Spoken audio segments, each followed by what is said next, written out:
What's up, guys? Today we're going to be talking about what it's like having a C5 Corvette in college. For context, I got this car a couple years ago, halfway through college. It was like a mid-college life crisis car. Did actually daily this thing for a full year. Because as soon as I spent all my money on this thing, my Camaro blew an engine. And being a broke college kid, I didn't have the money to fix it, so I let the Camaro sit for a year and I just dailied the Vet. Definitely don't recommend dailying this thing. I mean, you can do it. I did it, but it's not the most practical car. You get like 10-11 mpg city mileage in this car, so it's not the best. And here in New York, a lot of stop and go traffic on my way to school, so didn't get great gas mileage. The storage in this car is actually pretty good. You can fit your backpack and all sorts of stuff in this car easily.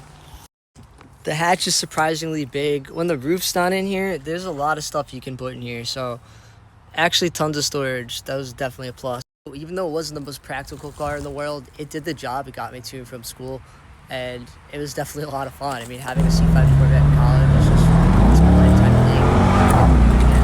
thing. So even though at the time I spent all my money on this car and I was broke for a while, it was 100% worth it, and I don't regret it, and I would definitely do it again. Because you can always go make more money, but you'll never get back the years and the time that you would have missed with this car.